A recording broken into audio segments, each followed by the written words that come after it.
Assalamualaikum warahmatullahi wabarakatuh. Selamat datang lagi di mata kuliah studi kelayakan bisnis.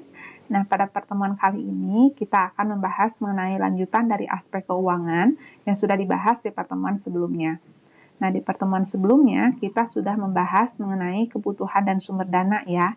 Nah, bagi yang belum menonton, silahkan menonton terlebih dahulu video di pertemuan sebelumnya. Nah, di pertemuan kali ini apa yang akan kita bahas? Nah, kita akan membahas mengenai aliran proyek kas ya. Nah, aliran proyek kas ini memiliki komponen-komponen tertentu yang perlu kita ketahui sebelum kita nantinya mengetahui ataupun menghitung aliran kas dari suatu bisnis ataupun suatu proyek. Apa saja komponen itu? Komponennya yang pertama ada yang disebut dengan initial cash flow atau yang disebut juga dengan kas awal. Nah, ini merupakan kas yang harus dikeluarkan pada saat di awal dilakukannya investasi. Contohnya apa? Contohnya misalnya pembelian tanah, lalu pembelian gedung, mesin, ataupun peralatan lainnya. Lalu yang kedua ada yang disebut juga dengan operational cash flow. Nah, operational cash flow ini merupakan kas yang diterima ataupun yang dikeluarkan pada saat usaha itu sudah berjalan gitu ya, atau sudah beroperasi. Dan yang terakhir ada yang disebut dengan terminal cash flow. Nah, ini merupakan aliran kas ataupun kas yang diterima pada saat usaha itu sudah berakhir. Nah, dikarenakan kita berbicara tentang kas atau cash flow, maka ini juga akan berkaitan dengan sumber pendanaan yang dilakukan, apakah menggunakan hutang ataukah menggunakan modal sendiri. Nah, ketika sumber pendanaannya menggunakan hutang, maka cash flow dapat dihitung seperti ini rumusnya, ya. Jadi cash flow itu sama dengan EAT atau earning after tax ditambah penyusutan ditambahkan dengan bunga dikali 1 min T. Nah, T-nya ini adalah tax atau persentase pajaknya berapa gitu ya. Nah, sedangkan yang kedua yaitu sumber pendanaan dengan menggunakan modal sendiri, rumus cash flow-nya seperti ini. Jadi cash flow itu sama dengan EAT atau earning after tax ditambahkan dengan penyusutan. Nah, ini adalah rumus-rumus yang bisa digunakan untuk menentukan cash flow dari suatu usaha ataupun suatu proyek. Nah, untuk cara teknisnya perhitungannya seperti apa, itu akan dibahas di dalam contoh soal berikut. Contoh soal yang pertama. PT XYZ berkeinginan untuk berinvestasi dengan nilai Rp500.000, sehingga nilai investasinya sudah diketahui ya. Nah, lalu selanjutnya penyusutan menggunakan garis lurus. Nah, oleh karena itu nantinya rumus penyusutan yang digunakan yaitu nilai investasi dikurangi nilai residu dibagi dengan umur ekonominya. Nah, di sini juga sudah diketahui tanpa nilai residu, artinya nilai residunya sama dengan 0. Nah, lalu selanjutnya, umur ekonomi itu selama 10 tahun, ya. Nah, lalu penghasilan yang diestimasi sebesar Rp150.000 per tahun dan biaya operasi yang diestimasi belum termasuk penyusutan sebesar Rp70.000 per tahun. Pajak dikenakan sebesar 50% dan hitunglah kas bersih yang diterima pada akhir tahun dengan kondisi yang A, investasi menggunakan modal sendiri, dan yang B, investasi menggunakan pinjaman dengan bunga sebesar Rp20.000. Nah, di soal yang A, di sini kan investasinya menggunakan modal sendiri.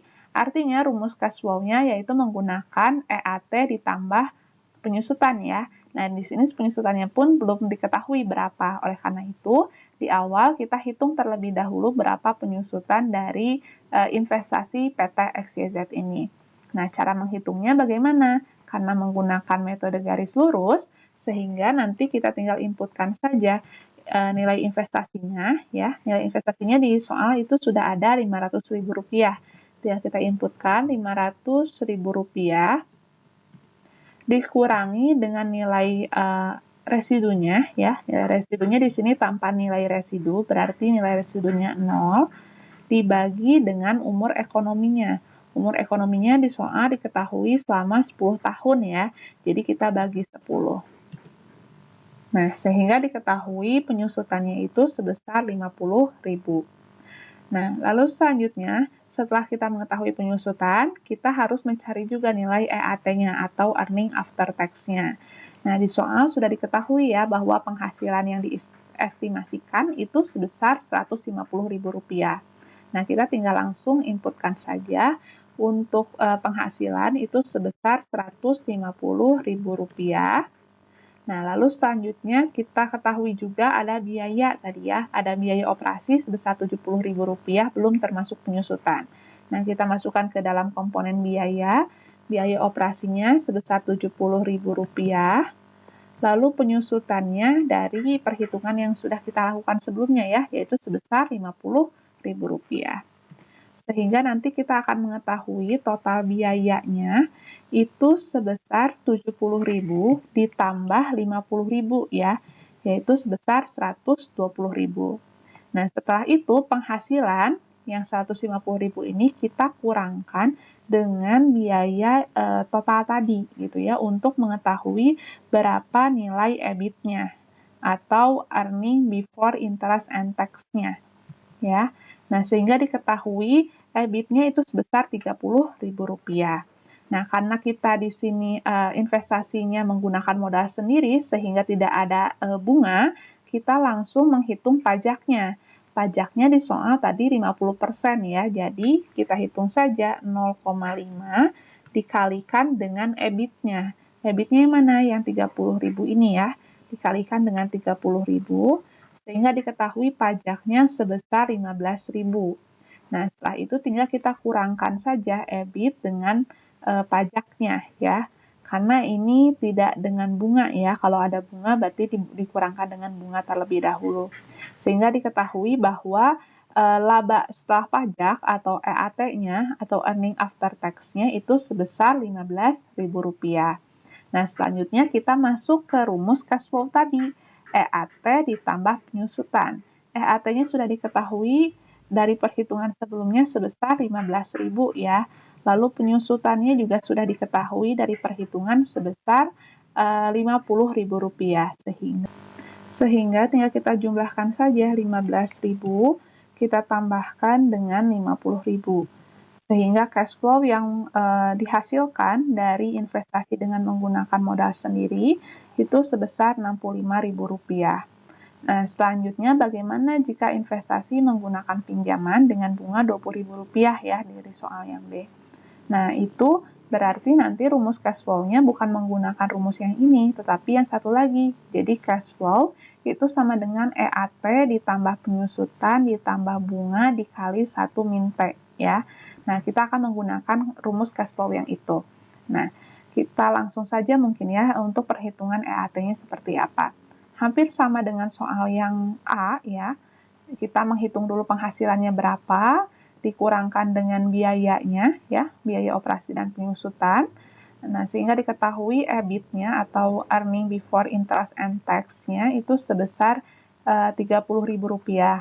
Nah, karena kita menggunakan pinjaman, maka kita harus mengurangkan terlebih dahulu dengan bunganya. Bunganya di soal tadi kan Rp20.000 ya, jadi kita langsung inputkan saja Rp20.000. Setelah itu kita hitung EBT-nya atau earning before tax-nya, yaitu EBIT ya yang 30.000 ini dikurangi dengan interest-nya atau bunganya yang 20.000 ini. Sehingga diketahui EBT-nya sebesar Rp10.000. Nah, selanjutnya kita kurangkan dengan tax-nya. Tax-nya di soal 50%, jadi 0,5 kita kalikan dengan EBT-nya yang 10.000 ini, gitu ya. Sehingga diketahui pajak yang harus dibayarkannya itu sebesar Rp5.000. Oleh karena itu, EAT-nya berapa? Ya, kita kurangkan saja. EBT-nya yang 10.000 ini dikurangkan dengan pajaknya yang Rp5.000 ini. Sehingga diketahui EAT-nya sebesar Rp5.000. Nah, lalu selanjutnya kita tinggal masukkan saja ke dalam rumus cash flow-nya. EAT-nya sudah diketahui ya, Rp5.000. Lalu penyusutannya sudah ada 50.000. Kita tinggal menghitung bunga dikali 1 min T-nya. Nah, bunganya tadi sudah ada di soal ya. Bunganya itu sebesar 20.000 ya. Nah, 20.000 lalu kita kalikan dengan 1 min T. T-nya itu adalah persentase pajaknya. Di soal pajaknya itu 50% ya, jadi 1 dikurangi 0,5 ya. Sehingga diketahui bunga dikali 1 min T-nya sebesar Rp10.000. Setelah itu tinggal kita jumlahkan saja EAT, penyusutan, dan juga bunga dikali 1 min T-nya.